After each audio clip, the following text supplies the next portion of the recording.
Jetpack, are you ready for me to share with you in excessive detail my recent trip to Florida? If so, let's start the show! Hey everyone, I'm Jet from inthirdperson.com. Personal look at video games, board games, and other nerdy pursuits, aka the hottest calves on Twitch. This isn't actually, there will be some nerdy stuff here. I did buy some nerdy stuff in Florida, but probably not video games. There's actually there is a shout to board games we'll get to later on in the stream. But this stream's kind of big because I have been out of the country for the last week, and I have recently come back from Florida, and I wanted to take some time to share the experience of Florida with you. And I just want to catch up with you guys in the chat. Player 2 Start, Adventure Rules, Space Cactus. How have you all been? What did I miss? I hope all is well.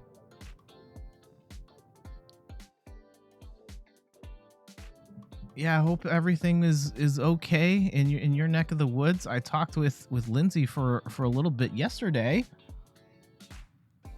but otherwise, yeah, Flowrida rap. I did not see Flowrida. I don't think I saw any celebs, but I passed by a ton of rich people houses. Tons of rich people houses. I have some pictures. I'm not going to dox anyone. I know there's at least one CEO where our tour guide person was like, yeah, this person lives here. I'm not going to say who they are, though. They had a very nice house.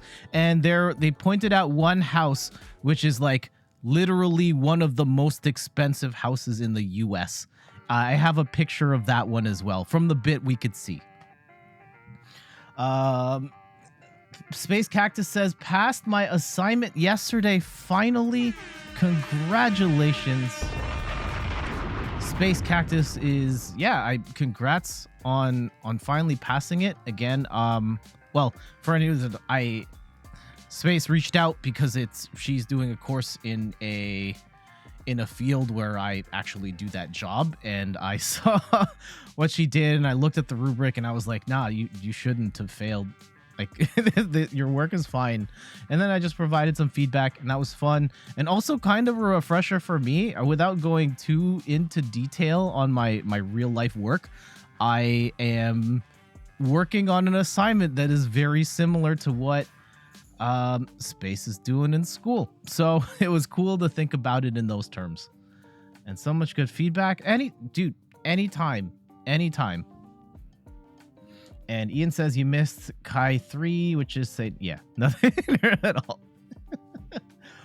All right, y'all ready to see some pictures? I've got a little bit of video as well. I might have to put the volume down because there's definitely some music that would get me DMCA'd in it. But I know there's only a couple, so we'll just start from the top, and we're going high in the sky here. Let's talk about like the airport experience right now, because out here in Toronto, the Pearson International Airport is kind of a gong show. We're running into issues of the pandemic is on the downswing, and people are traveling like crazy, and there's also a shortage of staff in all of the different departments that are required to run an airport. So the backlog of people trying to get to places and flights being canceled, it's kind of nuts. Also, we were supposed to leave on the Saturday, and Saturday morning, 6:30 a.m., our flight got canceled. Just straight up canceled because there was a giant tropical storm in Florida.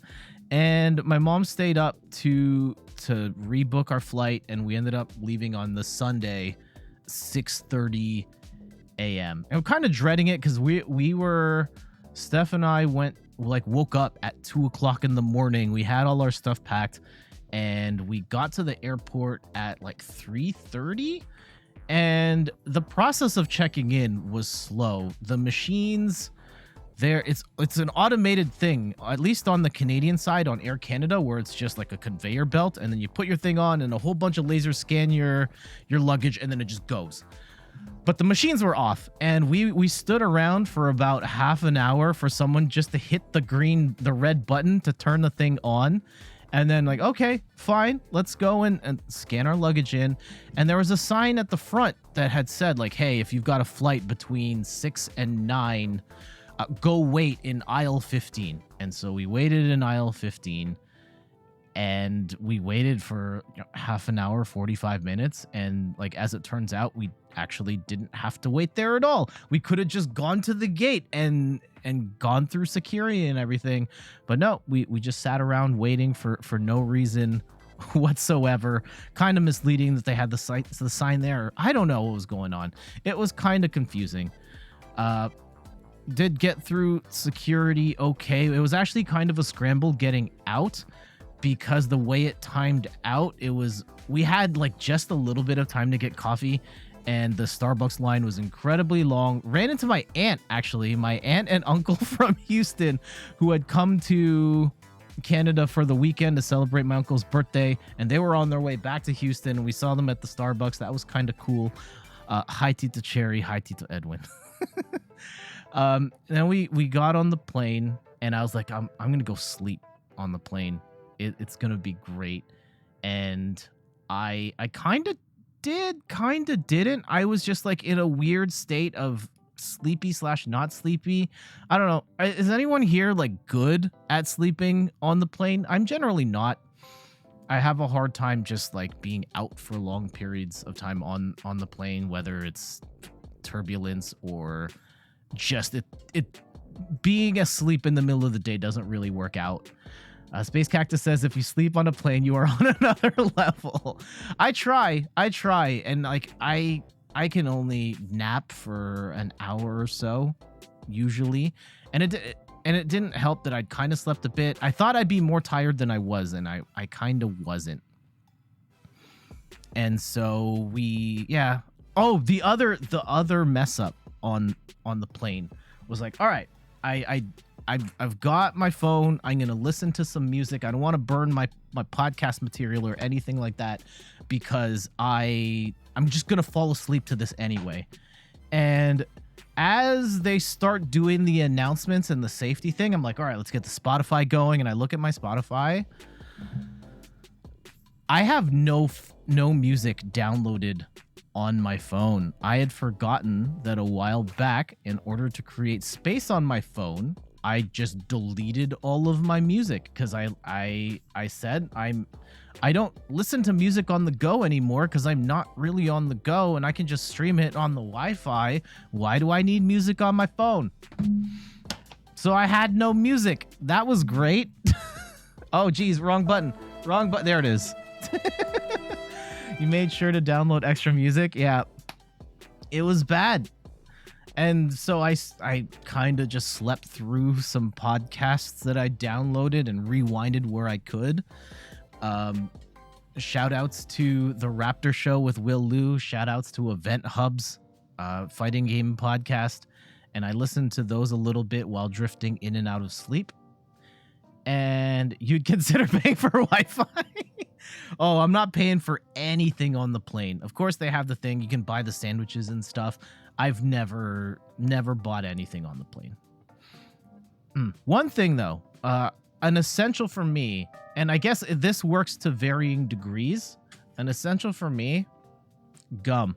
I don't chew gum. I used to chew gum religiously at work, and I stopped doing that. But I have gum with me on the plane because I have issues with air pressure when the plane comes down. This has happened to me every single time I've hopped on a plane, where my ears hurt like crazy on the way down, and I cannot hear properly for days after landing.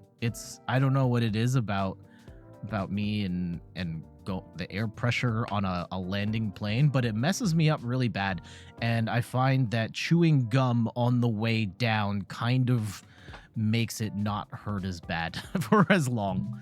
Space Cactus says, excuse me, where is the Thrills gum? Oh, I mean, now that you mention it, Yeah, you ask and you shall receive. It's right here. I'm sorry I forgot the last time we hung out. I forgot to bring it.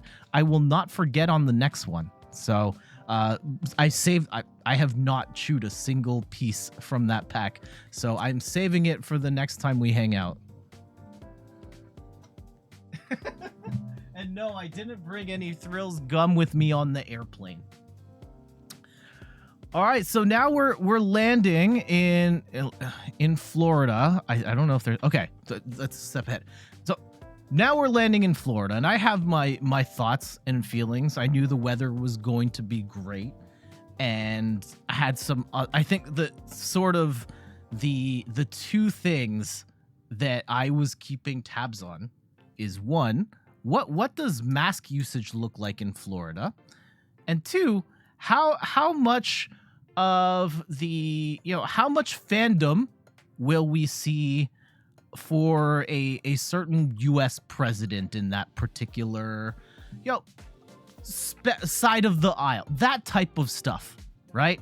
This is masked or not masked. Okay, we'll get to that. And good evening, Calface. How you doing? All right, so we land at Fort Lauderdale Airport, and so this is actually an interesting tidbit. At the airport in Canada, it's one of the few places where masks are still mandatory. Almost everybody had a mask. If you didn't, on the flight back, if you didn't have a mask, they gave you one. So getting off the plane in Florida, and we walk through the tunnel. Basically no one is wearing a mask.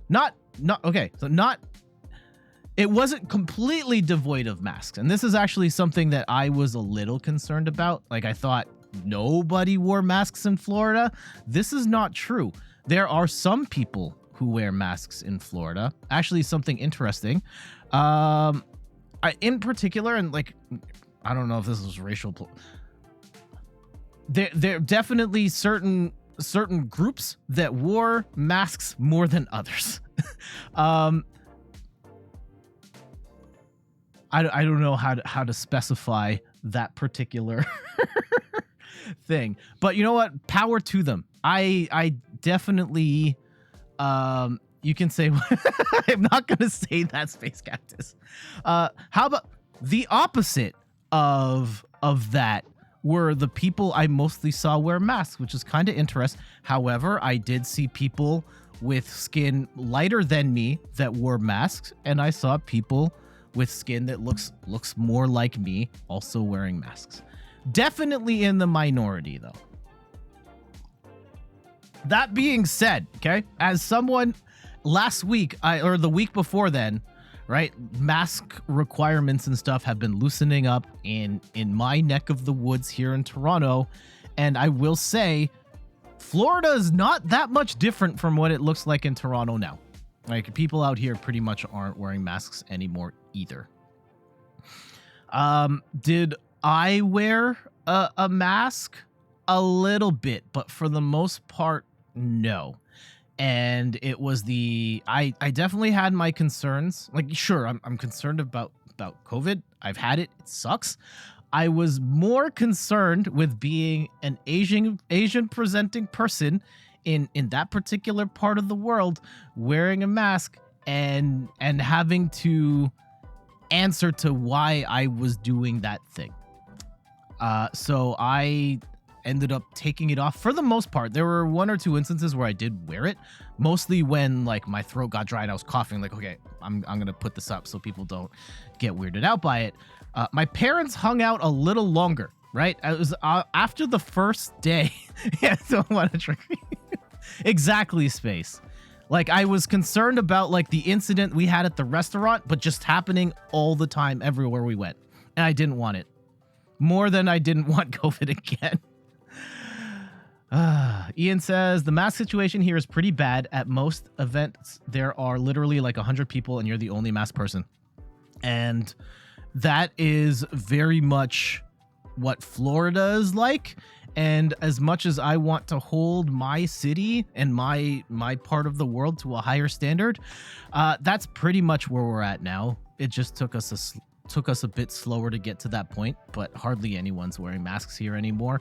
I will continue to wear my mask wherever I feel comfortable doing it, which is most of the time, except in Florida where I just didn't want to be harassed by jerks. So getting off the plane, hardly a mask in sight. However, I did see, it didn't take long, like moments after getting out of the tunnel, seeing someone who had skin darker than me wearing a Let's Go Brandon shirt. And I was like, wait.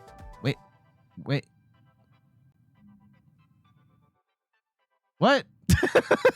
You really? And yeah, I didn't ask the guy why he felt the way he did, and not to say that the current regime is amazing. I think there are a lot of grievances that one on either side of the aisle can have with the current prez. However, the siding with, you know, going to the point with the dog whistle of Let's Go Brandon just felt like, nah, that's not the move, man, especially when this movement ain't really for people that look you know. So like, okay, fine. And Ian says politics are wild. Yeah, I noticed. I saw I think something fascinating to me as I drove around and we got to our hotel. Like everywhere we went, there's just a billion American flags everywhere. And not just and I definitely saw thin blue line flags and one dry cleaner that had their own custom flag that said, "Thank you, Governor DeSantis," and stuff like that, but just like American flags everywhere you go. And I wonder if Americans that come up north are like, man, y'all put the maple leaf on everything. But no, it's just like everywhere you go, like 80,000 American flags. Like, okay. And even all right, so we're off the plane. I still haven't even shown any pictures of the place we went to.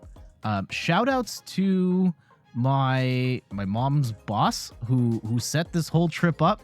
He bought the tickets and then let us stay at his house, like one of his houses in Pompano Beach, Florida, which is just south of it's in the Fort Lauderdale area. Is it Boca Raton? Just south of there and about an hour north of Miami. And we were staying at a house that was like a very short trip to the beach. So we had access to this beach like every day if we wanted to. We didn't, yeah, shout outs to mom's boss. So the beach was close by and we definitely spent a fair amount of time on the beach. It's absolutely gorgeous, wet water, nice and clear. It's very salty. If you've ever, I don't know if you've ever swam in an ocean before. Man, what a flex. Yeah, for those who haven't swam in the ocean. The Atlantic Ocean is very salty. Just get hit in the face and you're just like, oh man, my throat's burning from all the salt in the water. It's crazy. But no, it was good. We swam like, I think couple times. First day, we were just getting settled in, so on this particular trip we just kind of like walked the beach. We got our feet wet a little bit. Here's a view of the other way with the sand. Sand was nice and clean. And then here I am, first sighting of the Florida man on the beach. Oh gosh, hold on, wait. I'm gonna zoom that in just a little bit so you don't get the shot of my feet. I should have zoomed that in. Copper Key, hello, welcome back. Tears of Orange Man supporters, yep. And yeah, definitely do not drink the water. And Copper Key brings up an interesting point about the fish. So Feet are Riot, hey Meg, welcome back. Oh man, you're gonna have to clip. I hope you clip that because it's gone now. The first day we went swimming, there were fish in the shallow area, Within minutes, Steph and I both got hit by fish, and they're like fish like literally jumping across in the water as you're swimming, which is kind of cool, also kind of alarming. Towards the end of that first day, there was a couple like 15 feet away from us, and a woman starts screaming, and she starts cursing because she got hit in the face by a fish. Like a fish jumped out of the water and smacked her in the face. I don't know. That's I felt uncomfortable enough as is with the fish just kind of touching my leg here and there, grazing my leg. But I don't know what I would have done getting hit in the face by a fish. Was not expecting that, but yeah, it was okay. It was still a nice beach. For clarity, these were non-dangerous fish. Yeah, just jerks. They were little fish as far as I know.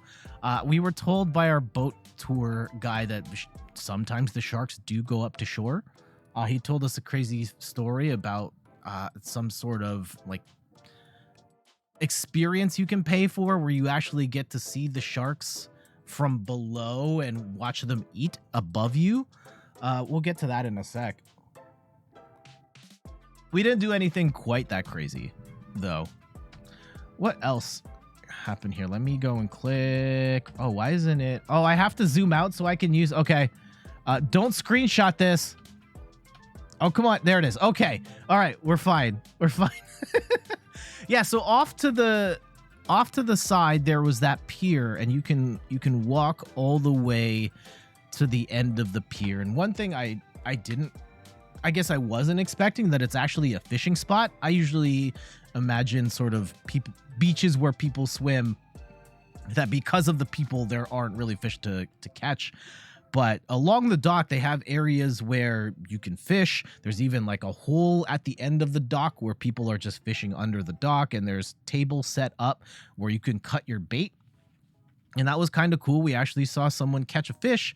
It was like an average size, like that big. I know you can't tell how big my face is. It's about the size of my face. Kind of cool. Here's a shot of the beach from the pier. I believe, if the stat I saw, remember, it's 27 miles of beach going along this particular stretch. It was very nice, gorgeous day. And here is me up close with a pelican. So one of the things about the pier is that there's lots of fish. People are catching the fish, and then the pelicans are like, hey, give me my lunch. And they just kind of wander around the pier, not really scared of the people at all.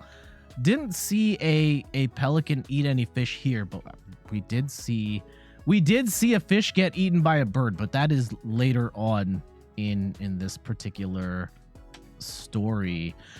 This is one of the meals I had. Okay, so that first night we went to dinner at, oh geez, I cannot remember the name of the restaurant, but a couple of things that we saw. There was a lot of seafood on the menu at every restaurant we went to, which should be, it makes sense. We're in Florida and there's easy access to fresh fish. Something I noticed a lot on the menus though was short rib. Like I rarely ever see short rib on a menu at restaurants here in Canada, and it was everywhere. And I ended up having short rib a whole bunch of times. This one was pretty good. This was in the middle. If we were ranking the short ribs I had, this was in the middle. But this potato thing, it's kind of like a hash brown, like it's shredded potatoes, but then made like scallop potatoes with this crusty bit at the top. Chef's kiss. Absolutely amazing. This might have been the best up there as one of the best things I ate the entire trip. Moving on, we spent a lot of time in the grocery store. This is at Publix, and we ended up here either just buying... Hey, thank you, JF Raptor, for renewing your sub 20 months. Much appreciated. I hope you're doing well. We ended up at Publix a lot. For refreshing on drinks, we bought a lot of Gatorade. bought an assortment of snacks. At the end of this, I took pictures of a bunch of snacks that we tried, and I will provide my feedback on them. Steph and I tried to focus on snacks that we don't have in Canada, but I had to take a picture of this. I've never seen such a product in my life. This idea of stopping your sub from getting soggy by putting it in this container, and then they have different sized lids so it compensates for whether you've got the 6-inch sub or the 12-inch sub. And on one hand, like, great. On the other hand, like, are y'all in America really out here just packing a whole submarine for lunch? Serious question. I have no idea. Is this so? I mean, it is seen on Shark Tank for whatever that's worth. But are y'all really consuming subs that often that this can be a product sold at major grocery stores across the country? I don't know. Y'all tell me. Back to the beach. Again, dates. This is the time we actually went swimming. Beach looking. This actually looks like a painting. This picture's kind of messing me up right now looking at it. It looks really cool. It was a painting. There is a. So you can take it to the beach. You're right. You're right, Cowface. Man, the easiest money at the beach. There is a company, and it's usually just ran by one dude, and they give you access to. You can rent beach chairs, day beds, umbrellas for the day, and it's just for a fee. And we probably paid too much because on the times we went, we ended up getting 2 umbrellas each time at like $20 a pop. And I know that's a lot, and it's like, yeah, just buy your own umbrella. But like, I'm only in the country for a week. What am I can't bring this umbrella back. Like, sure, I'll just rent the umbrella so I don't roast in the sun. And they ended up being great investments because we ended up spending more time at the beach than we otherwise would have. Otherwise, it would have just been, as soon as we get out of the water, we would have roasted. So yeah, we got to hang out for an extra couple of hours. I read on one of the times at the beach. I read book 7 of Saga. I'm almost caught up at this point. That was very good. And then the second time I was listening to a Raptors podcast. But definitely enjoyed my time swimming on the beach. Here we go. We went to have lunch at this restaurant called Houston's. I did not have the short rib here. I had it was like an au juice sandwich. It was very good. But something we saw a lot because this area of Pompano Beach is right on the water. We saw yachts, like lots of yachts, and this is one of the biggest ones that we saw parked out here. Like, this is bigger than my house. So there are a lot of people who are very rich in this part of Florida, and some of the extravagance was absolutely insane, particularly with the boat game, where the cheapest boats are hundreds of thousands of dollars, and we saw many multi-million-dollar boats and learned a bunch from on our boat trip later from the guy who, my boss, someone who works at my mom's company who does maintenance on the houses that he owns in the Florida area and also drives boats, and was just pointing out like, oh yeah, this boat's like $5 million, this one's $8 million. I can't imagine. This is easily like north of 10 mil. Absolutely nuts. The level of money that people have out here. Back to the grocery store. I don't know if anyone can confirm this from north of the border. Do we have Lucky Charms marshmallows? Steph and I didn't end up buying these, but this is a genius idea. How come we don't have these here yet if we don't? And if we do, I think we need to pick up a bag. Yeah, so JF Raptor, you've never seen these before. Also love the idea as fat-free.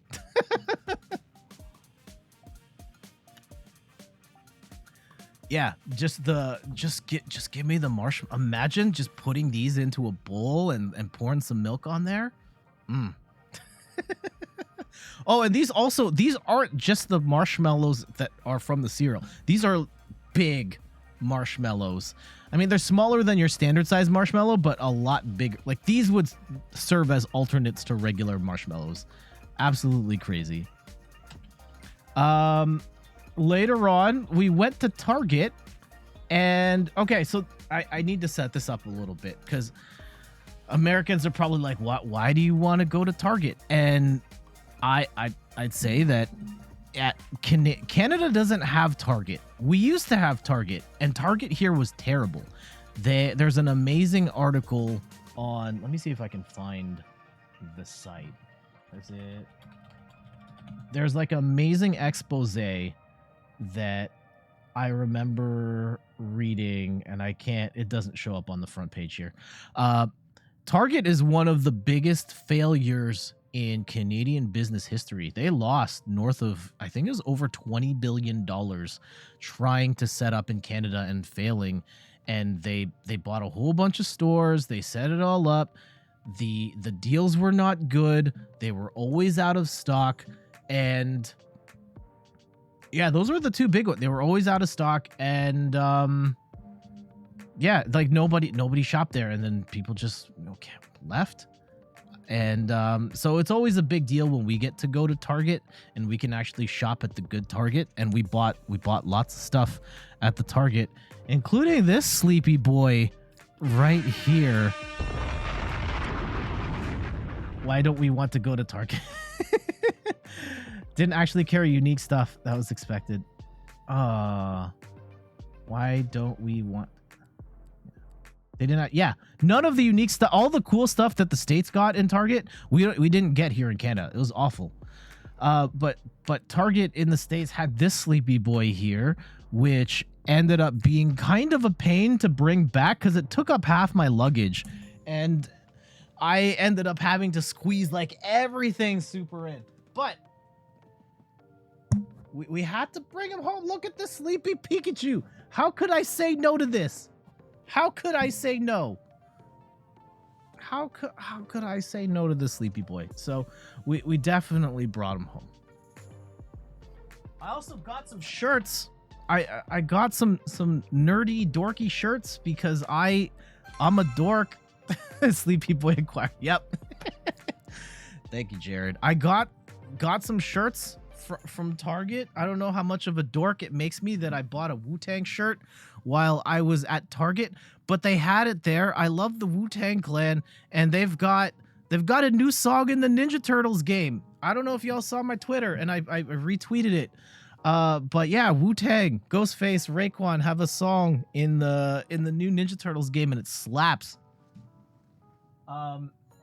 Maybe this is my Florida man showing. I personally have a soft spot in my heart for this restaurant, and I had to get the shirt when I saw it, because when else, where in this country? Oh, in the States, it's probably everywhere, but in Canada, there's no way I'm gonna be able to get a Taco Bell shirt anywhere. So yeah, I saw this and was like, yes, I have to have the Taco Bell shirt. I personally, I am such a sucker for Taco Bell. I love it so much. And I enjoy the food. It was my introduction to Mexican food, but I also kind of have a soft spot in my heart because, like, when we were growing up and there were times where we'd order fast food, and then my dad would go to Taco Bell and everyone else would order other stuff. And I was like, oh, let's try Taco Bell with my dad. And then I ended up enjoying it. And then for a time, that was kind of like our bonding thing, is that we would eat Taco Bell together. And so I kind of still have that warm, fuzzy, nostalgic sensation of eating Taco Bell with my dad when I eat Taco Bell. And it's kind of cool to have the shirt. Aside from the employees, you've never seen a Taco Bell shirt? Yeah. When else are you ever going to see Taco Bell swag? Maybe playing it a little safer here. We've got some Nintendo shirts. I got this Mario Kart 1, which is pretty sweet. Of course, since 1992. And one more. We spent a grip at Target. This was okay. Actually, we'll get to that the broader thing about shopping in Florida in a sec. Last shirt, got this sweet Nintendo 64 shirt, gotta represent for one of the weirder cool eras in Nintendo history. All right, so shopping in Florida. Like, can Americans tell when Canadians come in? Come into Target? Yeah, probably. Well, we just spent like a whole bunch of money on ridiculous stuff. My mom did buy a luggage to carry a whole bunch of things on the way back that she had bought. One other thing I bought in Target. So, Americans might not know this, but your Target has an amazing board game section. You've got one of the biggest things is that there are games that are exclusive to Target, and not just like Target in the US, but like literally in the world. I have been looking for this game for over a year. This is Trails, which is a card game version of one of my favorite board games, Parks. No one in Canada sells it. No one. And I finally saw it on, Steph saw it on the shelf, and I was like, nope, we're done. We're taking this. We're taking this. And I'm really glad to have this. And they have other exclusive board games. I sent Lindsay a picture of one while I was on the trip. The Love is Blind board game, another Target exclusive. I ended up I didn't end up seeing it again after that one time, and it was the one copy that was open, so I didn't pick it up. So we'll have to figure out a way to get the Love is Blind board game out here. But Trails, it's a really cool game where you are hiking across the US and you're taking pictures and sightseeing along the way, and it's a really fun game. I did get a faulty copy of the game though. You're supposed to get red, green, and gray squares, and they gave us 2 packs of red instead of 1 red and 1 green. So we're gonna have to paint some of the red ones ourselves, but cool game. If for fellow Canadians, if you need to get a copy of Trails, I don't know. I hope you have a homie in the States that can bring one up or something.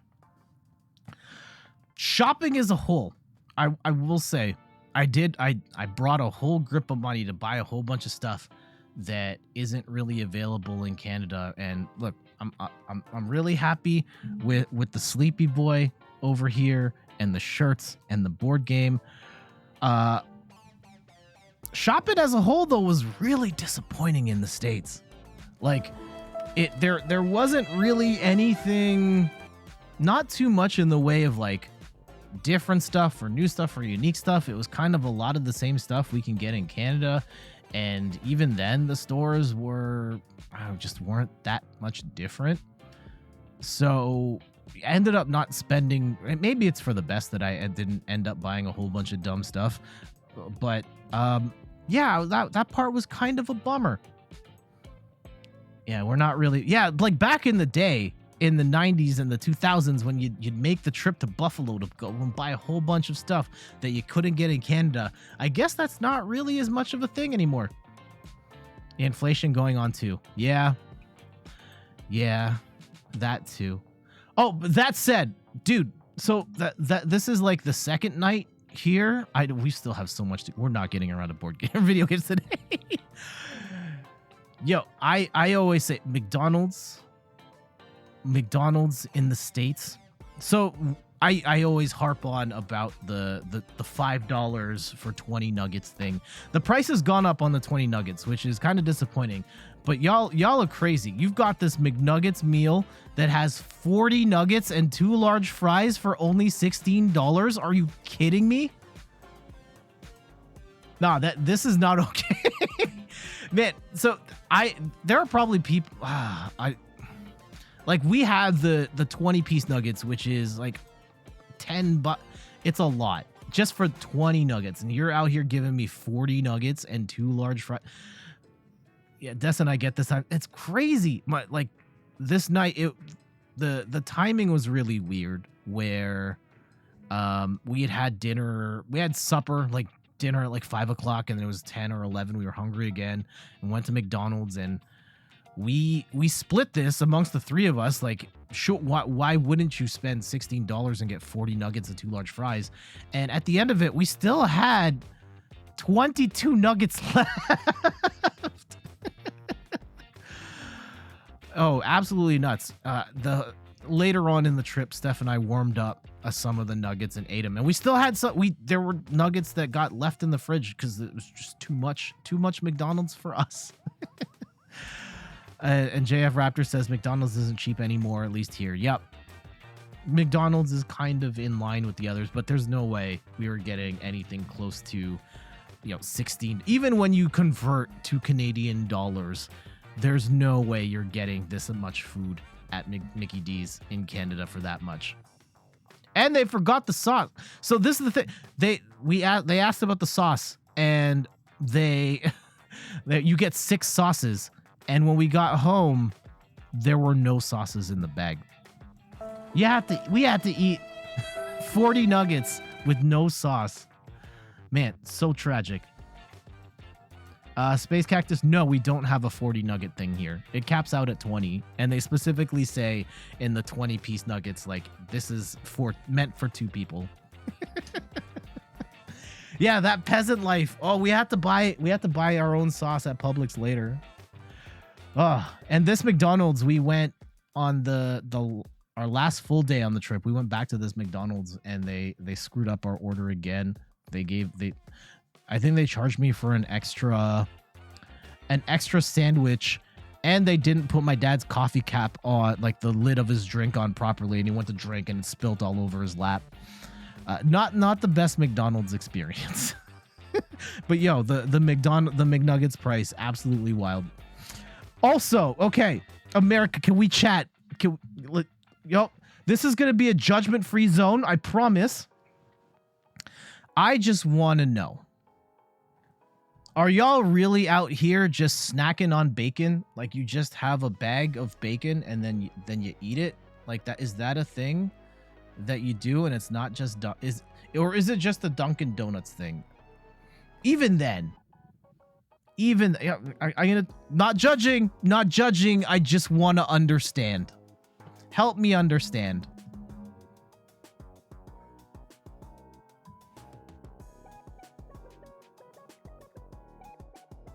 And Space, no, my dad was okay. It was more annoying than anything. But snack bacon, I don't. Space says I found Dunkin' Donuts to be really gross. And Meg says she has pocket bacon on her at all times. Man, apparently I'm missing out on snack bacon as a thing. Okay. All right. Well then, it's settled. And yeah, eating bacon for breakfast is fine, like with it, but generally within the confines of a sandwich, a wrap, with eggs. But just snacking on bacon like that, y'all really about that life? I mean, fine, but do you ever eat meat jerky as a snack? Actually, I don't. I have, but I don't. Jerky is too tough, and I don't like the sensation of like possibly ripping my teeth out as I eat it.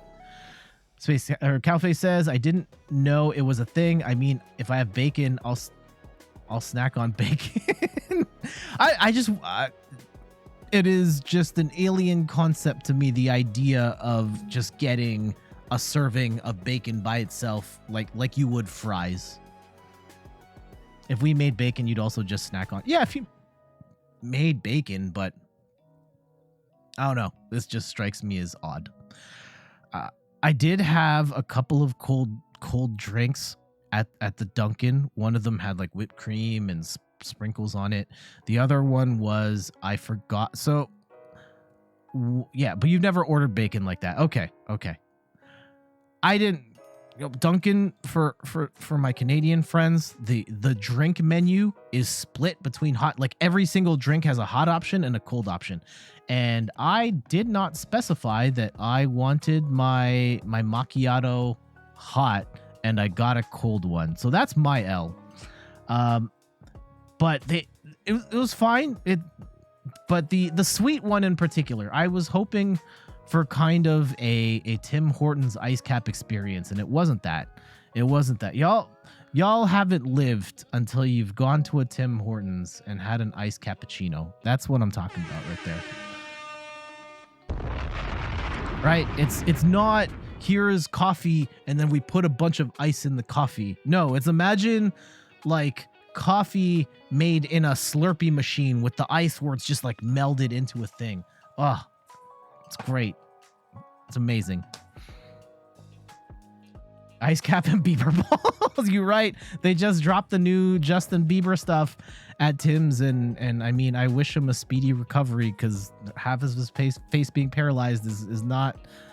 I don't wish that on anybody. So, shout outs to him. And did we rent a car?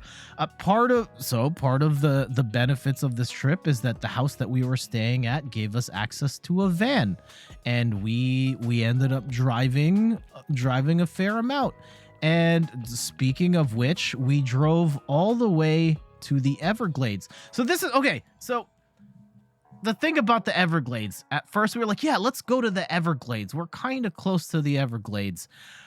No, we weren't close to the Everglades. We were the closest entrance from where we were. So other things I learned, like when I thought of the Everglades, I thought it was like, here is a park, and there's a gate, and you go in the park. The Florida Everglades is actually like pretty much the entire south tip of Florida. And it's more than just the part. I think I have the picture of the map, and I'll have to skip like a whole bunch of steps to show that here. We're going to jump ahead here a little bit. Like, this is the tip of Florida. Like, all of this is the Everglades. All of that. And there's 3 entrances that you can go to. And we were at this northern one here, the Shark Point or Shark Valley one. Did we go to Miami? Yes, we did. And I have a couple. We weren't there for long, but I have a couple pictures of that.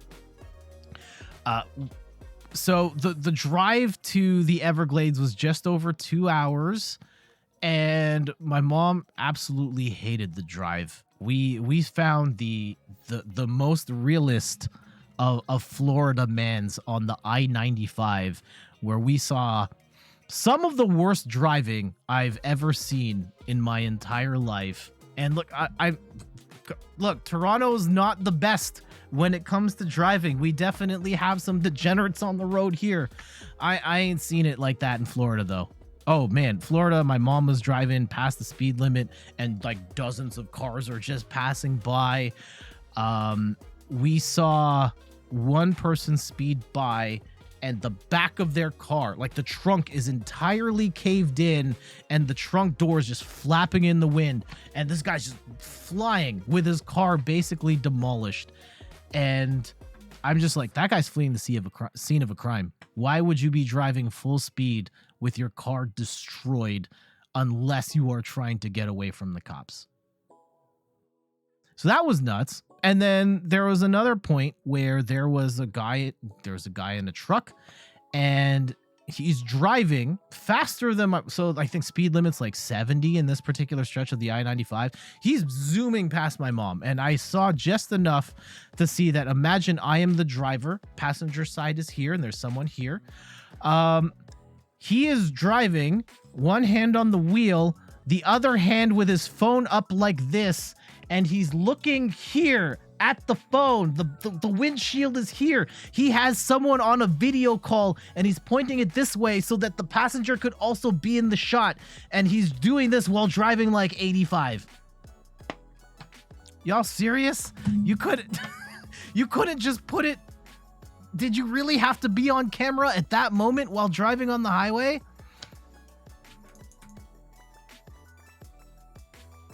Space says he was probably going to get to go check for the smash guy. No, it was my mom was so upset and just so scared driving on the highway, and I felt really bad because we had a couple of other driving trips, and she just didn't want anything to do with with driving for the entire trip, but she had designated herself as the driver on this one. So shout outs to Mom.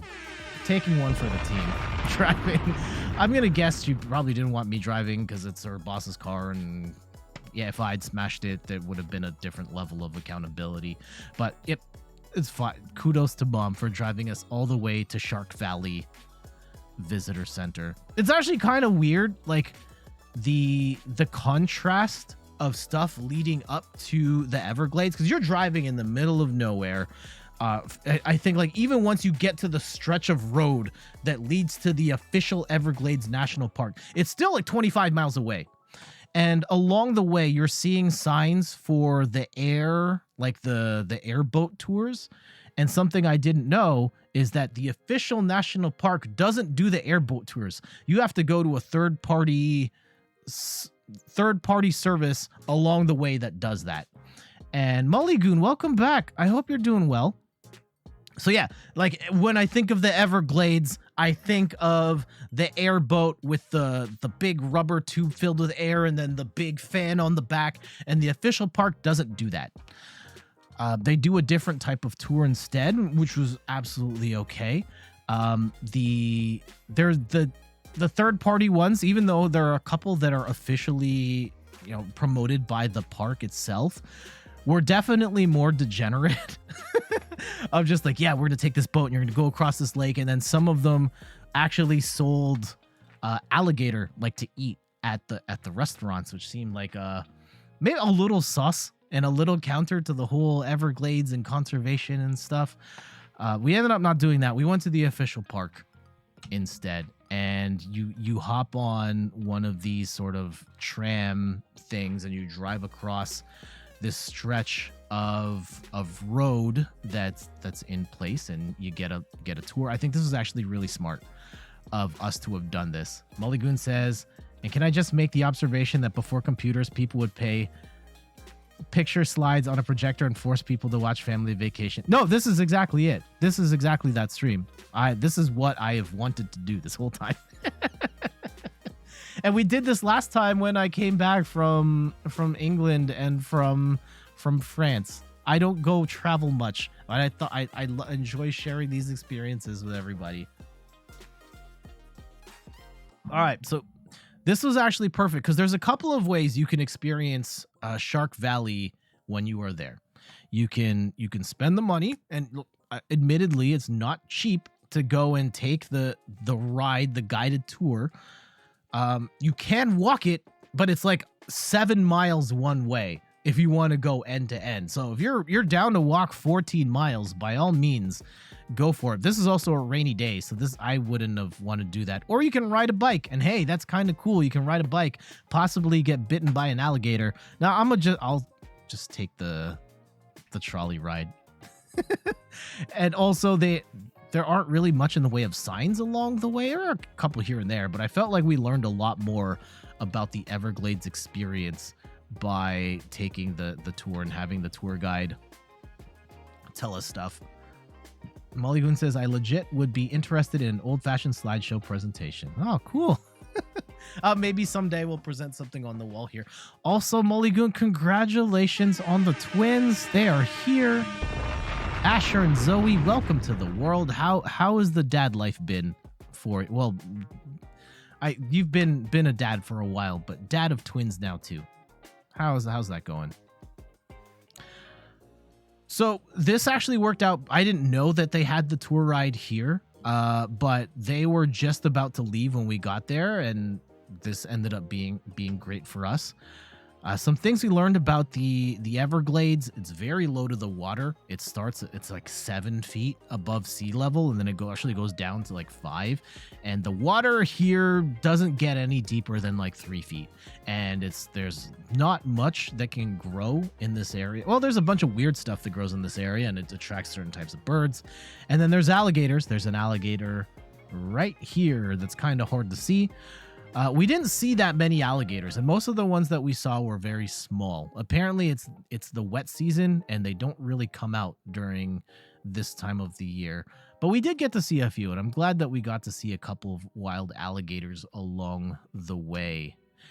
And the trip ultimately, like the halfway point slash the furthest point in is this observation tower, and we learned kind of the origins of Everglades National Park and what happened. Back in the 40s, the Humble Oil Company actually bought, nope, Space Cactus, enjoy the lurk. The Humble Oil Company bought the Everglades for the purposes of mining oil. And when they built a whole bunch of infrastructure to get to, better luck next time, to get to the spot to find the oil. And when they got to that point, the oil that they found was not the type that was easy to refine. So they ended up giving the property back to the US government, which they then turned into a national park. And the site that they drilled on is now this observation tower. So kind of a cool way to repurpose this place for preserving the wildlife. That said, apparently some of the stuff that the oil company had done had messed up the land. So the sort of the trees along the side, like on this side of the road. So on the way there, you're going along this side. On the way back, the straight shot line, they had dug up a ditch along here that is deeper than the Everglades, which then caused certain types of fish upstream that normally aren't there to swim upstream, and certain types of trees to grow that aren't supposed to be there, and then the fish then attracted birds. So this whole stretch all the way down is kind of tainted land because we as humans messed it up. The shots looked amazing. Are using a wide angle lens. This one I used the panoramic shot, and then this is just my phone. I don't have a special camera or anything like that. Also, yeah, shout outs to my mom and dad. They are making a cameo. Well, not really making a cameo here. This is actually them. Walking down. But yeah, some of the other things that we learned about the Everglades is that this used to be a stretch of road that they would let the public drive down, which seems like an absolutely horrible idea, to let people drive their own cars here and possibly hop out unsupervised to mess with the animals or throw garbage out there. Now it's a guided tour that only drives a couple of times a day, and it's a much more controlled environment, which is great. Then we went shopping at the big outlet mall. This is the Sawgrass Mills. It's on the way back to the house. And Molly Goon asks, before we continue about the shirt, did we see any fan boats? We did. We saw them parked at other places that were offering the fan boat rides, but we didn't end up taking one. And I'm okay without. We only really had time for one. We ended up doing the official tour of the park. So I was glad with the experience that we did have. Maybe at some point we would do the airboat ride. Maybe another time. So we went on the way back. There is a mall called Sawgrass Mills. It's sort of the big shopping outlet there. And they had this place that made a whole bunch of jerseys and custom shirts. And what caught my eye immediately was this shirt, like Toronto. And I guess this maybe this is Toronto. I mean, definitely some nods to the Toronto Raptors with the purple and the jersey and the Vince Carter, and I mean like the actual Raptor here. I don't really know if this is what Toronto men's be like, but cool, I guess. The fact that Florida has acknowledged us in some shape or form is cool in and of itself. So I'll take it. Take it. All right, some snacks. We saw this very fancy can of chocolate milk at Publix, and we were like, you know what? We gotta try this. Lactose-free, ultra-filtered chocolate milk in a can. How was it like? This was really good. It was a very... I tried Pepsi Nitro, and this kind of had a similar sensation, but not quite the same as Pepsi Nitro in the sense that it just goes down really smooth. It was a very pleasant sensation drinking this bougie chocolate milk. So that's a thumbs up from me on that one.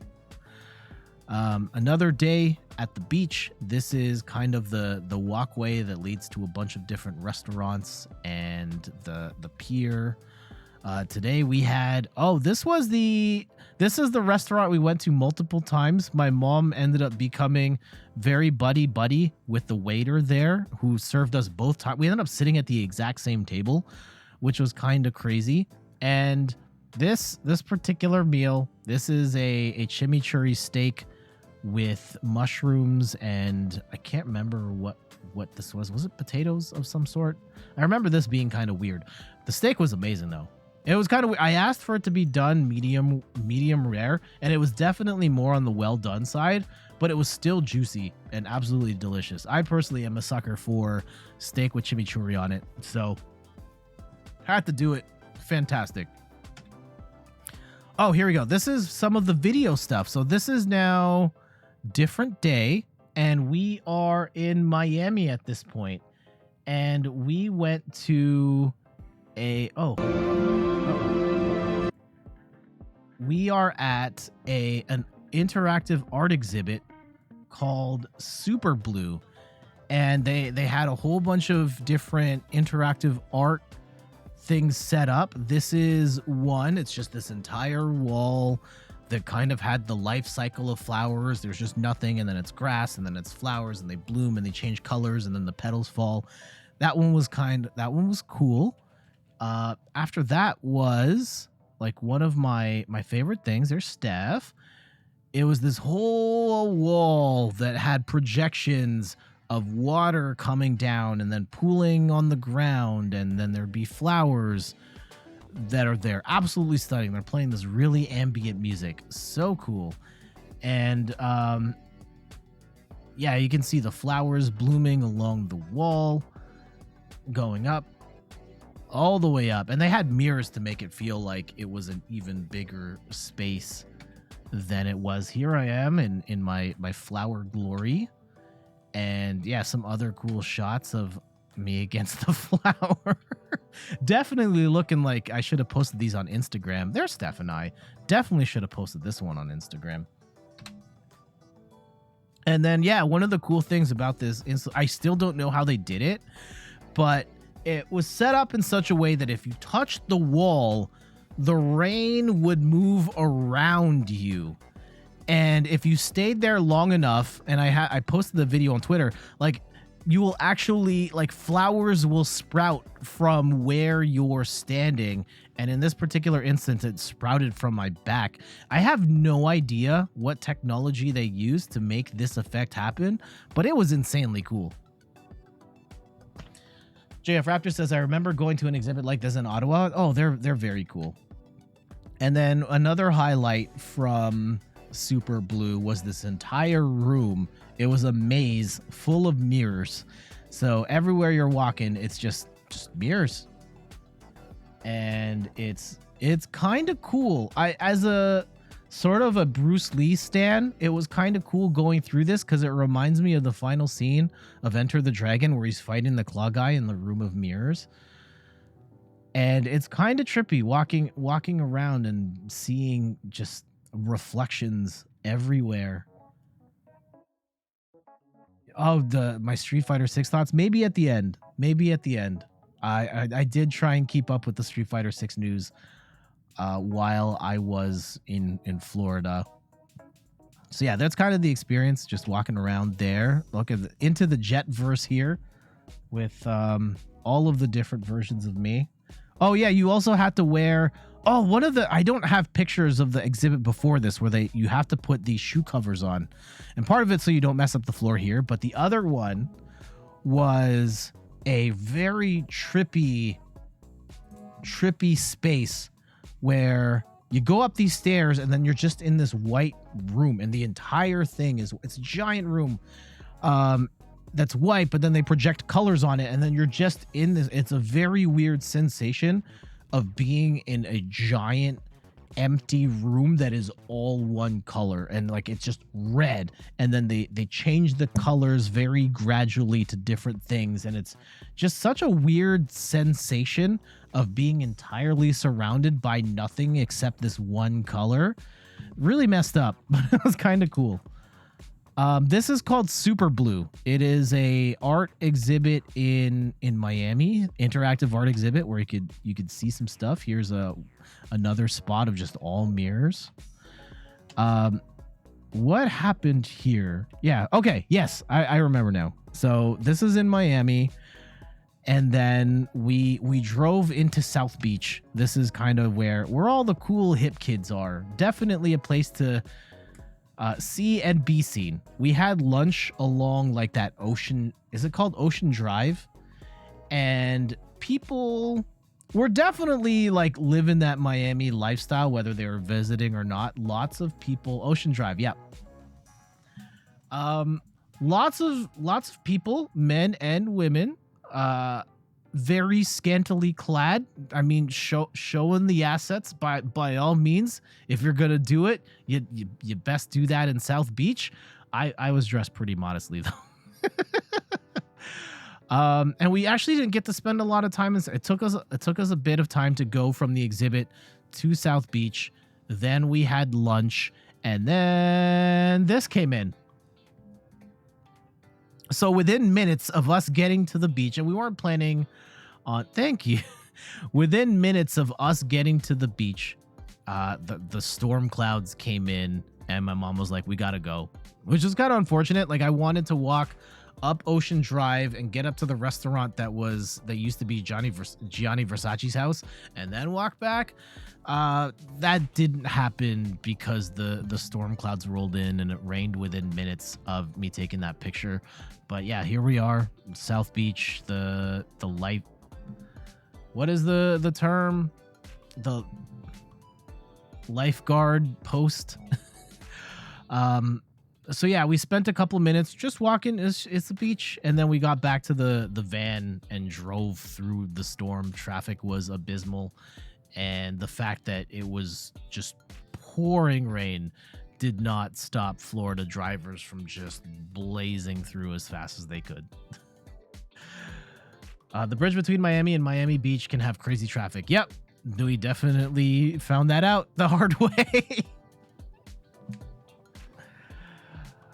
What else happened? Snack review time. So one of the things that the States has that Canada does not have is Coke with coffee. And we saw it at the store again, and we were like, yeah, we need to try this. We grabbed the mocha version. There are, I think, 4 different flavors.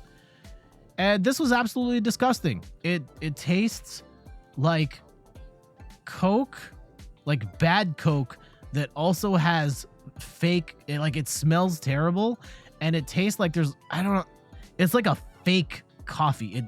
It's kind of in the vein of coffee, but it doesn't taste like authentic coffee, like some weird, even more processed than like your Folgers powder stuff. It's absolutely gross, and I would not recommend it. Y'all in the States can keep this. You thought vanilla Coke? Vanilla Coke is fine. It's not my favorite, but vanilla Coke is leagues better than Coke with coffee. Yeah, you're not interested. Don't. I'm saying it now. Don't do it. Don't do it. What's that TikTok? Yeah, I did it. And then on our final full day in Florida, we were super fortunate again. Shout outs to my mom's boss. He let us take a ride on his boat, and shout outs to, I think his name is Gilles, and he works in my mom's company and does maintenance on a bunch of the properties that he owns in this area. And he was the one that drove the boat and gave us the tour around Florida. And it was pretty sick getting to sit on this boat, just speeding into the Atlantic Ocean. Absolutely gorgeous day. So here we are, a couple of miles away from the coast, and he decided he brought a fishing rod and was gonna try and fish. The general rule of thumb he mentioned was that it goes down, the depth of the ocean goes down about 100 feet for every mile you're away. So we're about 4 miles away. That's about 400 feet. And he, moments before this picture was taken, he was bragging about the particular lure. The jig that he had was about this big. It was metal. It was made for fishing trips like this. He showed us the fishing line, which is a special braided one that can hold up to 30 pounds. And then he's reeling, he feels something, keeps reeling. The jig is gone. Fish bit the line clean off. And he had only brought the one jig. And yeah, there it was. The jig was up. He couldn't fish for the rest of our trip. And I wasn't going to, like, it seemed kind of cool, the idea of, like, fishing on a boat like this all the way this far into the ocean. But it's just a platform on the back and the boat swaying in the ocean. And he had amazing balance and could also swim. I can't swim. He did offer a life jacket, but, like, I can't swim. If I'm going that, I fall off that platform, I'm dead. So I kind of just sat on the seat the whole time and just, yeah, living it up. This was more my experience on the boat.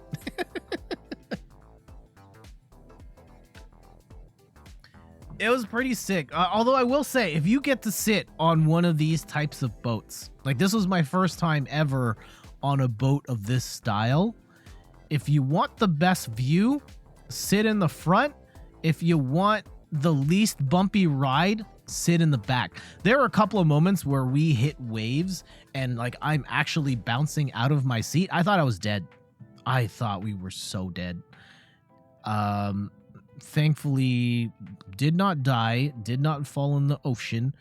I thankfully told my dad, who had just sat his phone on the seat, like, you might want to put that in your pocket or that's flying into the ocean. Like, had he kept it on the seat, it would have flown into the ocean moments later. But nope, no one lost their phone along the way, which was great.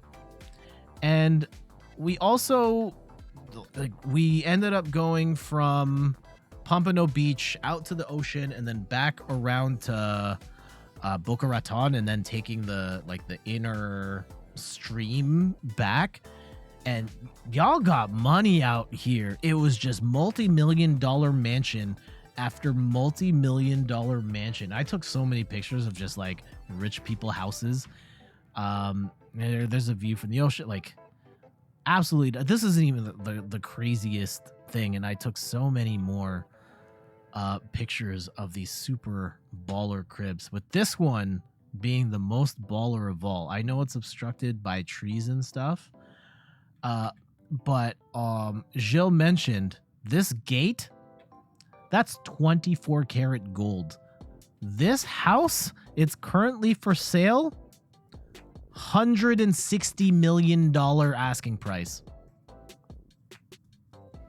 How many Twitch subs is it going to take for me to buy this house? Not happening. Not happening. But even, like, there's a whole other tier of opulence. But, like, even here, houses like this, y'all got so much money. It's crazy. Meg says, sounds like a bargain. I thought we were living the dream, and, like, seeing what else was in the neighborhood, like, nah, not even. We lived in the poor people house. We lived in the pool house for a week in a super rich neighborhood. It was kind of crazy. JF Raptor says it's gonna cost an arm and a leg just to pay the pool boy. Yep, you're right. Yep, another short rib. This was my favorite one of the bunch. This one was back at Oceanic.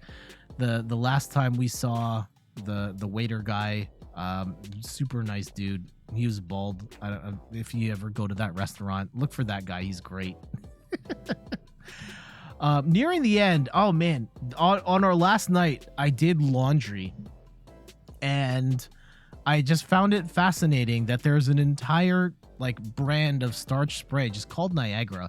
And I think we were just talking about this on the stream before I left, of, like, the international fascination with Niagara Falls and how people here in Ontario don't really care about it. We take it for granted because we're here all the time. All our relatives out of town, every time they come in or from out of the country, you got to bring them to Niagara Falls. And then we've seen it dozens of times and don't care. But here we go. We've made an entire line of spray starch based on Niagara. And here we are. So that was kind of cool, I guess.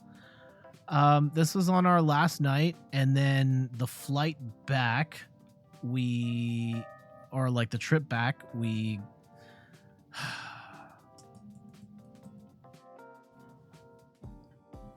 experienced the worst Starbucks ever. I mean, the line, it took us over an hour to get our stuff. It was a massively long line, and I kind of empathize with the staff there, and that, hey, this is the only place that serves coffee in this airport, and you're just gonna have a ton of traffic. But then the person who was in charge of food had to do a food run, and all of the food was way behind schedule, so we ended up getting we had to wait like an extra 15 minutes or so just to get our sandwiches, and then they also didn't have the thing Steph wanted, and they made a substitute to it, and Steph didn't like it, and we ended up having to rush on the plane on that last little bit there. So that wasn't great. Also, I was hoping to sleep more on the plane back than I did. Ended up not doing that. Thankfully, I had downloaded a bit more music and had some fresh podcasts to listen to. And then we ended up back in Canada, and it wasn't too long to get our stuff and get out of there and go back home. And that was our trip. I probably should have done a better semblance of like time, like dates, because this all just kind of reads like one big thing. But there you go. At this point, when it's this short rib, it's Friday. And then, yeah, this is Friday night. And then we're going to end this presentation with some snacks from the States that we don't have in Canada, and I will share my review. This is Kettle Brand potato chips pepperoncini. It's very peppery. They were okay. Very peppery taste, and kettle chips are good. Generally speaking, they're good. Hard to mess them up. These were all right, but I wouldn't go out of my way to try these again. I will say though, Canadian chips, it's where it's at. Y'all in the States don't do it the same like we do out here. Just saying. That said, these Zapp's potato chips, New Orleans kettle style voodoo flavor. They don't actually tell you what voodoo means or what the flavors are in it. These were delicious. These are excellent chips. Highly recommend. They kind of remind me of All Dressed chips here in Canada, which is sort of like an assortment of different chip spices, but these were very good, and quite possibly I think these were my favorite snack. Oh, there's another story. Okay, there's another story I have to share. Zapp's chips are great. Yeah, these were good. Voodoo chips should not be slept on. 10 out of 10. And Cowface also giving Zapp's potato chips the cosign. I absolutely much respect to Zapp's. Cowface says the voodoo are barbecue plus salt and vinegar together. That's a good combo. That's a good combo. Shout outs to Zapp's. They also had Lay's Layers, and they had a bunch of different flavors. We chose the sour cream and onion one. So for my Canadian friends, picture this, right? You've got the vessel that very much resembles that of a pork rind in terms of like shape and texture and crunch, and then you put sour cream and onion flavor on top of it, and that's what this is. I didn't like it very much, admittedly. It kind of tasted almost cardboardy, like they didn't have enough flavor, but then also the experience of biting into it just wasn't that pleasant, and I thought these were bad. And Cowface says they have spicy Cajun chips too. Love those. Yeah, there was another flavor of Zapp's chips, and we chose one of the two. We didn't want to gamble on both, but now knowing what I know now, I would go with the other flavor of Zapp's chips and try them instead. These Lay's layers were trash. Thumbs down. We also tried some Lay's Sweet Southern Heat Barbecue. This is not a flavor we have in Canada. We have a bunch of different barbecue flavors, but we don't have this specific one. It was definitely like it's kind of like a standard barbecue chip, little sweeter. These were fine. Yeah, thumbs up from me. Not my favorite chip. They don't slap as hard as the Voodoo though. And then this is the last picture in this whole entire trip. Pillsbury Doughboy soft baked cookies, confetti flavor. I love soft cookies, and these were very soft as advertised. The flavor was maybe a little too sweet for me. It was hard to eat a bunch of these in succession. I could only eat like 2 at a time because they were a little too sweet for me. They're okay. I don't think I would do these again though. And I think that's it for the photo portion of Florida. I do have one other story. The Pokemon card situation I found was not great. There were a couple of stores we went to. Like we were at a Walgreens at one point and they were pretty much wiped out of Pokemon cards. We went to Target and they only had like one Darkness Ablaze ETB and everything else was just gone.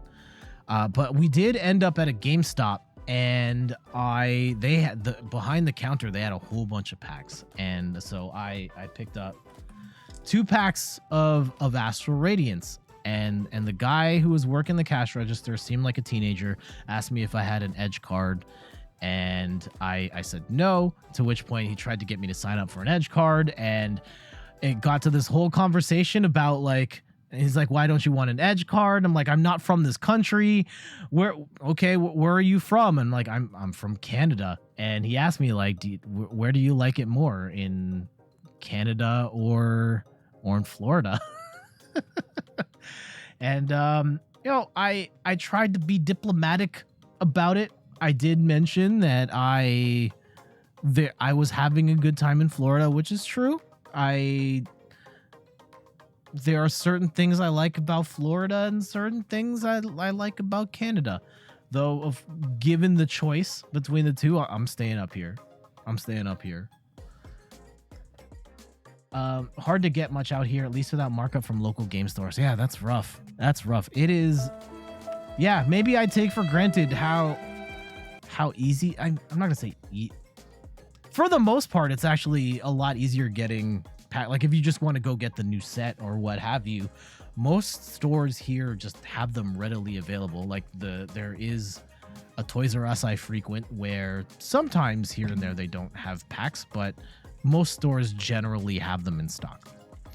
So yeah, the guy like asked me about Canada versus the US, and he was telling me like sign up for an Edge card because people get coupons and then they use the coupons to get the packs for free and stuff like that.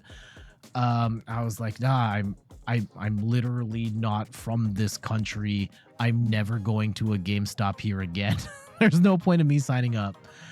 I think he was still trying to press to get me to sign up for the Edge card because it got to the point where he then asked me like, hey, are you excited? Oh, this is the other thing. He picked 2 packs and he was like, I'm giving you the Samurott ones because Samurott's the best. Like, okay, fine. I trust you. He then asked me if I was excited for Pokemon Scarlet and Violet. He asked me if I'd pre-ordered it yet. I think he was going to ask me if I was going to pre-order it when I literally told him that I'm gone at the end of this week. But there was another thing. There was another thing about that interaction that was kind of weird. Oh, I can't remember it now. It slips my mind. But yeah, shout outs to the dude at GameStop. I guess doing his thing, trying to get me to sign up for an Edge card. Oh, that was it. I asked him if I could use my Canadian Edge card because I have one of those, and he was like, nah. And then I was like, all right, fine, forget it. In terms of polls, we got this first pack had like nothing to write home about, unfortunately. I still have to put these in an ETB. We didn't really get anything good from that one. And then the other one, Let me open this up here. We pulled a hollow rare Magnezone, which is an okay card. You could pair this with Dialga V-Star and pull a whole bunch of Metal Energy. Not the greatest, which is actually fine. Like, of course, you want the good Pokemon cards, but at the same time, had I pulled something good, I was kind of concerned, like, how do I bring it back to the country? I'm not gonna bring top loaders and sleeves with me in my in my luggage in case of a good pull. But we didn't get anything too big, so that wasn't nothing to worry about there. And yeah, that was ultimately my time in Florida. It was a pretty good time. It probably rained a little more than I would have liked, but we had some great times at the beach. Had some amazing food. I will say the food in Florida is fantastic. The servings at restaurants compared to Canada, like you get way more food in the States than in Canada, and the food was great. That McDonald's we went to, they messed up our order multiple times. That not the best McDonald's, but they tried their best. And yeah, it was kind of cool to hang out with my parents. Like, I moved out of the house I think we moved out, and yeah, Steph and I have lived together for 10 years now, and that was the most time I've spent with my parents since. So that was an experience. Yeah, shout outs to my mom and dad.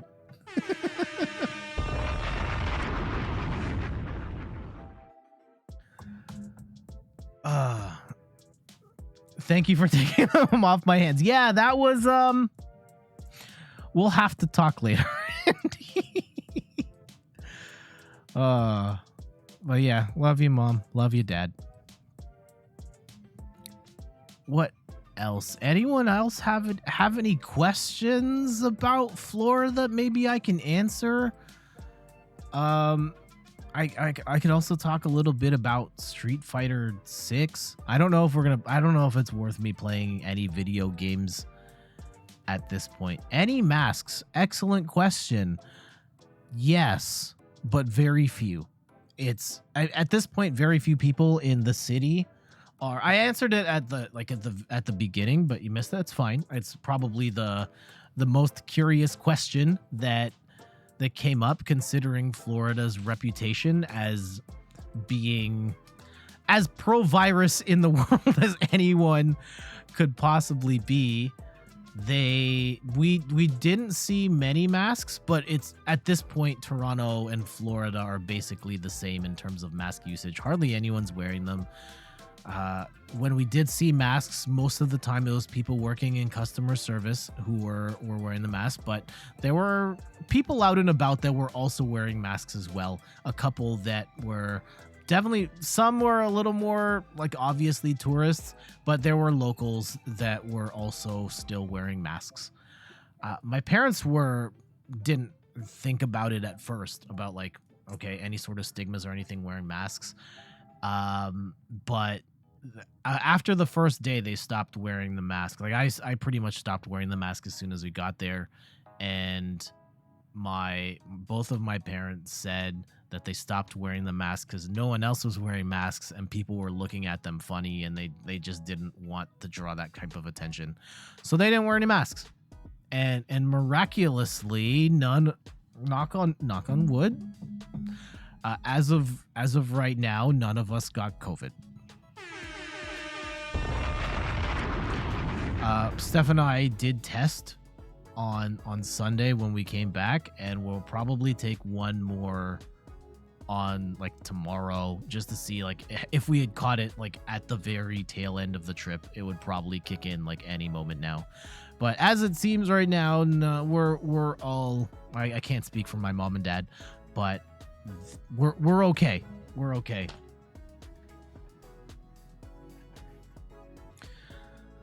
Shout outs to Alvin's Island, the gift shop we ended up in a bunch, where we got a whole bunch of swag, including this Pompano Beach sweater, and I got a tie-dye shirt, which I had somewhere upstairs, and Steph got a giant like water thingamabobber to drink out of. I don't even remember the names of those terms. That was cool. I made the mistake. We had ice cream at one point, and I got it in a cone instead of a cup, which was a terrible move because ice cream already melts faster than you'd like, and it's a big scoop of ice cream, and it was super hot, and like within minutes it was just all over me. I should have got it in the cup so that I just had a more controlled thing rather than having it just drip all over my hands. Good ice cream though. Good ice cream. I cannot remember for the life of me what the name of the place was. It's like right along that main strip on Pompano Beach if you ever happen to be around there. Otherwise, yeah, that was the trip. I guess we could talk about. We'll keep the chatting going here. Minimal mask wearing in Buffalo, but at least they didn't look at us funny for wearing a mask. That's good. That's good. We could talk a little bit about Street Fighter. I'm excited for that, and a bunch of stuff came out while we were out. Let me just pull up the trailer here, and that'll actually give me some video game content I can use for the YouTube channel. Actually, speaking of the YouTube channel, hold on, let me get this set up here. Yeah, Mario Strikers. I have it. I had it as a plan B in case the Florida presentation went short, but it's gone really long. At this point, we're probably just going to chat a little bit more before we wrap it up. And I don't know when I'm going to stream it because I want to stream Ninja Turtles on Wednesday, and I want to invite some people to play it with me because it has up to 6. I think it's 6-player online. So I'll probably open that up to anyone in the Discord, like that one if people want to play. But yeah, the YouTube channel. I'm on YouTube now, and so you're looking to say, yeah, thank you to everybody for the continued support of the YouTube channel. We hit 700 subs on YouTube, which is kind of rad because I've had this channel for a lot longer than I've had the Twitch channel, and it's been a real struggle bus to kind of find my footing on YouTube, and I think I still have a long way to go before I really have figured it out. But in the last year or so, we've definitely started gaining some momentum, and we're at a point now where we're nearing the point where I could actually start making money on YouTube, which would be kind of cool. Not to say that I'm dependent on the money or anything, but hitting that milestone where it's like, hey, you can actually get something in return for all of the time and effort you put into making content on this thing. I think that's kind of sick. And JF Raptor says, yeah, Shredders for Switch. No crossplay right now except for Game Pass and Xbox. But can you play... If you can play Switch with Switch, then fine. I'm going to get the Switch version anyway. And good call on nailing down the system. Yeah, I will be getting it on Nintendo Switch. And yeah, I'll send a message to the group and open that up to I guess the first 5 people to say like, yeah, hop on. YouTube, yeah, Street Fighter 6. That was what we were looking for. So I will have let's go and pull up the trailer here, and I'll just have this kind of loop while we talk about it. Oh, you're not on the Dubs Discord? Okay. I'll send you an invite after. Anyhow, yeah, do we want to talk? We'll talk Street Fighter 6 before we wrap this up. I don't really have any sort of thought. Yeah, let me show the game here. I don't really have any thoughts or opinions on Mario yet. Like, I literally played less than 5 minutes. I finished the first tutorial and that's it. So at some point I will play this on stream and we'll enjoy it. Maybe we'll invite people to play. I don't know. But we'll try it out. I'm excited to play this because this looks cool. Okay. Oh, wrong button. Wrong button. Let me pull up the thing and then we'll chat. Oh, hold on. Here we go.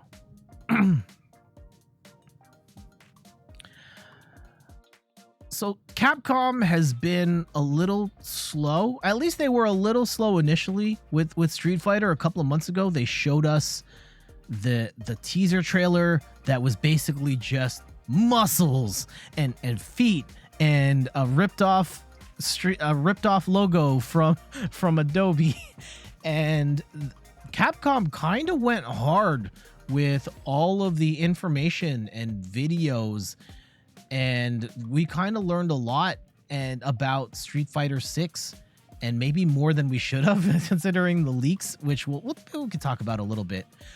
But they showed off quite a bit of the game, and there's some really big revelations here, one of which is this whole idea of the game having an open world component to it.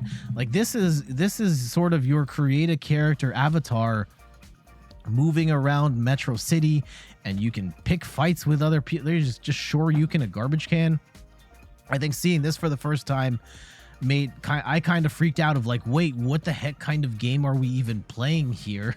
Like, I did not sign up for, I guess I did sign up to fight in the streets, but not like this. At this point, we kind of thought it was Luke. It's very much not Luke. And then here we go, Chun-Li. Kind of our first look at her. She looks fantastic, and I think looks a little less anime and more like a human being. Ryu still just looking like an absolute unit here, and we still don't quite know who this kid is and if they're going to be in. I don't think they're going to be, at least in the main roster. And we get our first glimpse at a new character here, Jamie. Meg says she's wearing leggings. I mean, Chun's kind of had. I mean, she's not always in. Okay. Yeah, she's not always showing her legs, and on top of that, pictures of Cammy have been revealed, and her default costume, she's wearing pants, which is a very big deal because she's never had pants up until now. This is Jamie, the drunken master, who looks very cool, and he's this sort of versus screen kind of got people thinking this might be a 2v2 game, which it doesn't look like it will be.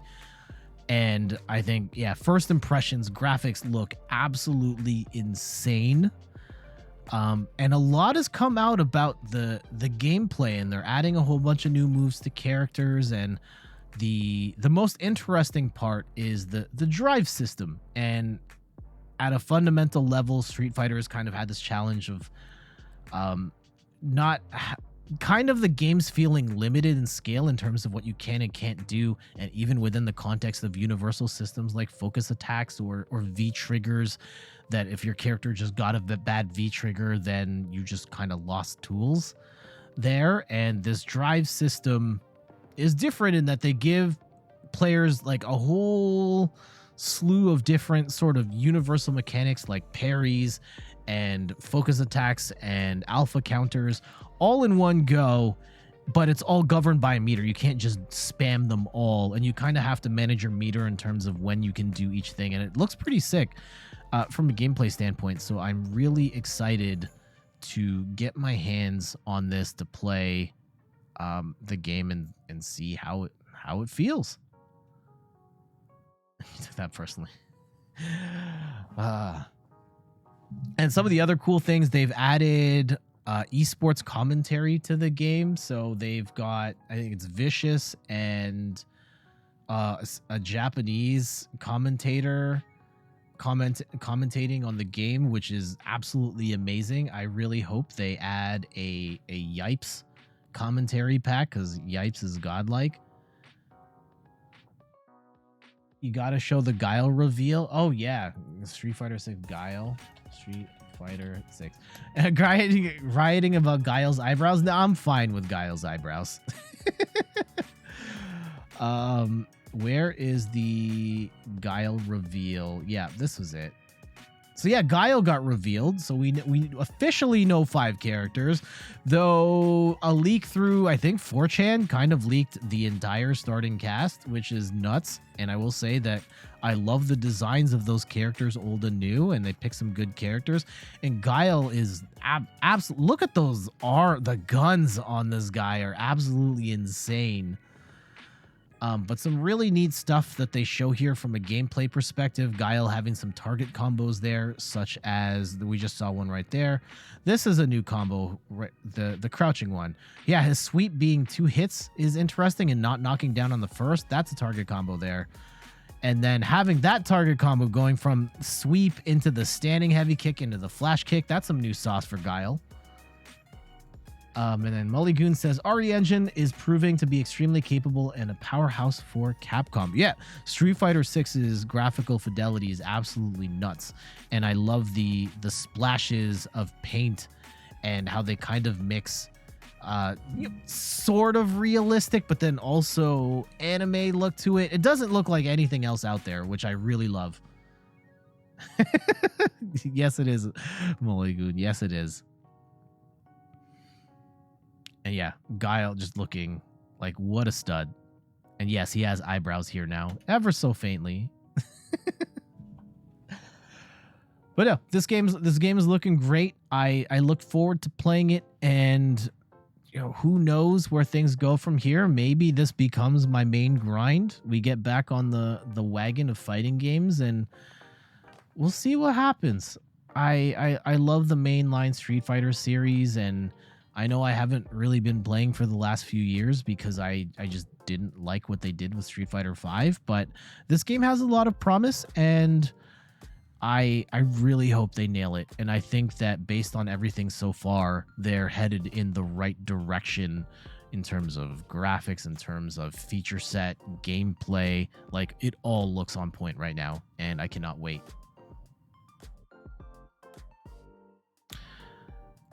All right. Anything else? Crossplay, not exclusive to place. Yep, those are some other great points as well. It's going to be on. It's coming back to Xbox, which is great. It's going to have rollback. I'm a little cautious on that because it doesn't necessarily mean GGPO, but there are companies that are capable of doing good rollback. Shout outs to Guilty Gear Strive, has fantastic rollback netcode. And what else? Modern controls, they are ticking all the right boxes. Yeah, they are adding sort of Smash Bros style simplified controls, which for some people, that's going to be a great way to kind of get the sensation of playing the game and being able to do cool moves without having to getting the fun of Street Fighter a lot quicker than having to learn quarter circle motions and all that, but also not designing it in such a way where you pro players just use the modern controls and Beast, right? It's built in such a way where you're losing pretty much half of your moves along the way if you play with the modern controls. So I'll be sticking to my OG controls personally. And yeah, the perfect timings, they've recently revealed that, where Guile and some characters will have a thing where if you input the move perfectly, you get some extra benefit, which is kind of another cool way of adding more skill to the game that isn't necessarily being able to hit 1,000 hit combos and stuff like that. So another clever way of expanding and adding more layers of depth to the experience, which I think Street Fighter's kind of been missing, where it just kind of felt very linear in a way, especially Season 1 of Street Fighter V, where it was pretty much every character is a rushdown character, and you found all their B&B combos in the first hour, and you figured out the mix-ups right away, and there just kind of wasn't more to it than that. But between the drive gauge system, perfect inputs, and stuff like that, it feels like Street Fighter 6 is going to be a more open-ended game, which I'm really looking forward to experiencing for myself.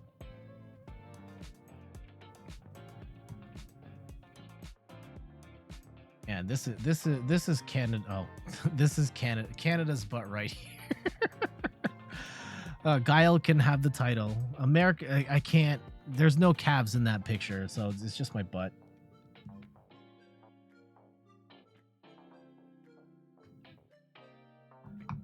Whew, I'm gassed.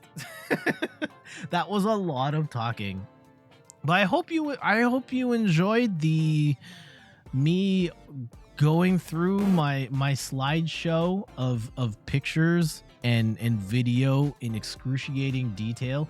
Actually, do I have any more? There might be a couple bonus pictures. Those are the ones I picked. But maybe there's some extra ones that add like the extra. I don't know if there is. Oh, y'all want to? Okay. This one's a really embarrassing one of me. Do I want to share that one? I don't know if Steph's still here. Do I want to share that picture? Sure. I'm feeling nice here. I'll do it. So, oh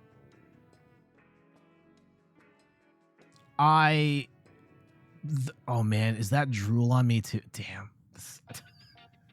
All right, because we're homies, I will share this with you, but you promise me, you're not gonna clip this, you're not gonna share that, you're not gonna screenshot this, nothing. All right. This is on the drive, either to it was a drive somewhere. I fell asleep in the car. I didn't know. I'm completely passed out here, and Steph took this picture of me. Just completely lost. Just gone. Yeah. So yeah, there we go. Bonus picture, me passed out, sleeping in the van. It was a it was a Pacifica. The van was a Pacifica. It's a very nice van.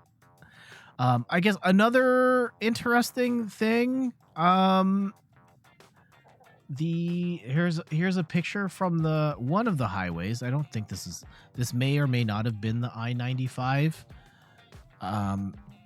But the police vehicle was fully decked out in pride colors and LGBTQ stuff. So I thought this was a very progressive move for the police of Florida to represent in this way. And was it the hybrid? I don't think it was, Mulligoon. In terms of the Pacifica, I have no idea if it's a hybrid or not. But and yeah, I don't know how much the cops inside this vehicle believe in the messaging on the outside. I'm just saying this is an interesting outward gesture to the LGBTQ plus community to have that on their vehicles in that way.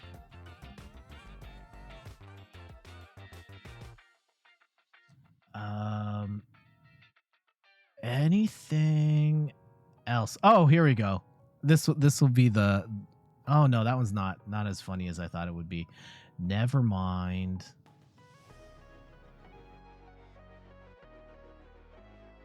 Yeah. All right, that's gonna be it for pictures.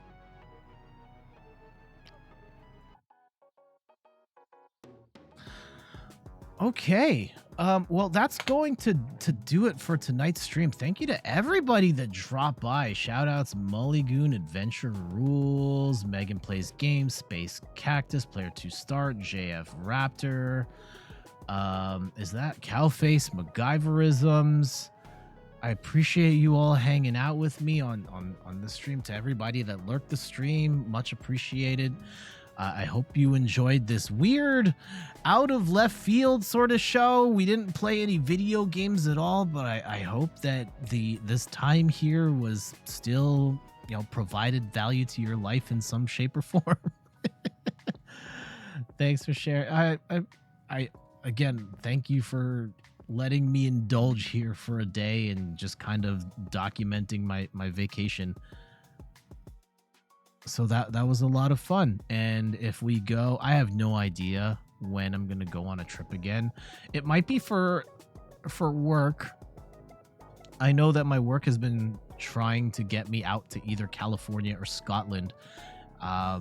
It would be kind of cool to go to Scotland and maybe hang out with Gaming Diaries or something. And I've always wanted to go to California. I still haven't been, and that would be cool as well.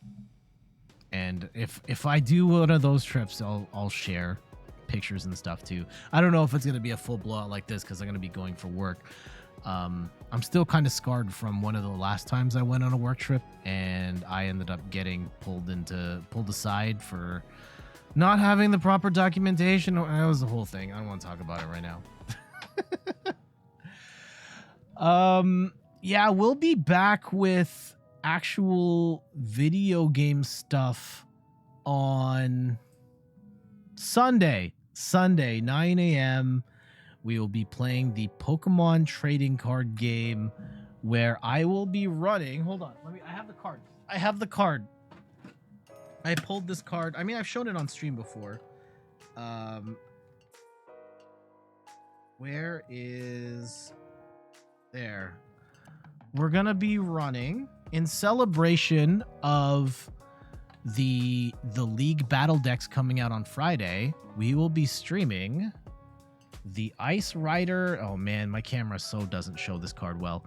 The Ice Rider Calyrex deck. I will be showing 1 to 2 different ways of upgrading the Ice Rider Calyrex League Battle Deck. If you're interested in watching the League Battle Deck straight up without any sort of modifications, you can go to the YouTube channel right now and search for Ice Rider and you'll find it there.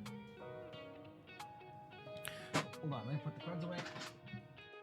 Otherwise, yeah, we'll be back on Sunday for that, and then Wednesday we're going to take a bit of a break from Returnal because we're going to be streaming Ninja Turtles Shredder's Revenge, hopefully with some other friends who have gotten the game, and we can... I've heard the game's about 2 hours long, so we should be able to beat the campaign together in a single stream. So looking forward to doing that with you guys. And otherwise, yeah, let's... I guess the last thing I should plug, of course, check out the website, inthirdperson.com, for more articles and videos on video games, board games, and other nerdy pursuits. I'll get back to posting on there soon. I did post something while I was away, which I'd forgotten that I'd scheduled something during the trip. But yeah, there's still stuff on there, and I'll be writing whenever I can. All right, time to get out of here. I don't think there's anyone I'm comfortable rating tonight. And so I think that's just going to do it for today. So I'll let you all go. I hope you all have a wonderful evening. This was a blast. I love doing story times and just sharing vacation stuff and insights and whatnot. So next time I go on a trip, we'll definitely do this again. But video games on Sunday. All right, let's get out of here. Good night, everybody. Later.